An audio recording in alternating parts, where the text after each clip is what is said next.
হয়, আমাৰ বামুণী অঞ্চলত লাভ জেহাদৰ এজনী ছোৱালী বলি হৈছে হা।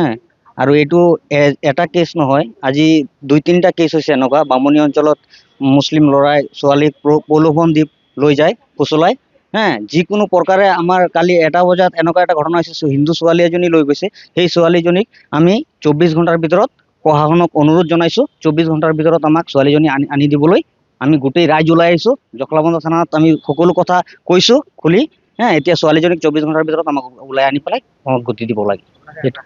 এজাহাৰ দিলোঁ আমি, এজাহাৰ যোৱাকালি ৰাতি গ'লোঁ। যুৱকজনৰ ঘৰ বামুণীতে, ছোৱালীজনীৰ ঘৰ বামুণীত হা।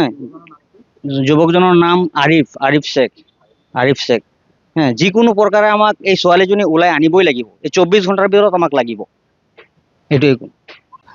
আজি বামুণী আমাৰ কলিয়াবৰৰ বহু অঞ্চলৰ পৰা দেখা গৈছে লাভ জিহাদৰ কেছ আমাৰ কলিয়াবৰৰ বহু পৰিমাণে বাঢ়ি আহিছে সংখ্যক। তাৰ বিশেষকৈ আটাইতকৈ বেছি চিকাৰ হৈছে বামুণী গাঁওখন। বামুণী গাঁওখনত এই 2 মাহৰ ভিতৰতে 3-4জনী ছোৱালী নাইকিয়া নিৰুদ্দেশ হৈছে। আৰু আমাৰ সন্দেহ, ছোৱালীবিলাক এতিয়ালৈকে কোনো ছোৱালী ঘূৰি পেলাই অহা নাই। আমাৰ বামুণী ঘৰলৈ ঘূৰি অহা নাই কোনো ছোৱালী। সন্দেহ তেওঁলোকে হিউমেন ট্ৰাফিকিঙৰ লগত তেওঁলোকে জড়িত হৈ আছে। আৰু মেক্সিমাম কি হয়, ছোৱালীবিলাক মুছলিম ল'ৰাৰ লগত যায়, প্ৰলোভন দি পেলাই মুছলিম ল'ৰাৰ লগত লৈ পেলাই নি পেলাই বাহিৰত বহিৰাজ্যত তেওঁলোকক বিক্ৰী কৰা হয় বুলি আমাৰ সন্দেহ বামুণীবাসী। তাৰ কাৰণে আমি আইনৰ ওচৰত আজি জখলাবন্ধা থানাত আৰক্ষীৰ ওচৰত আহিছিলোঁ, সাহায্য বিচাৰিছোঁ যে আমাৰ ছোৱালী 3-4জনী যি গ'ল আৰু যাতে নাযায় অহা সময়লৈ। তাৰ কাৰণে আমাৰ মুখ্যমন্ত্ৰী ডাঙৰীয়াও ওচৰত অনুৰোধ যাতে আমাৰ ছোৱালীখিনি যেনেকৈ হওক ৰিকভাৰী কৰি আমাক আনি দিয়ে।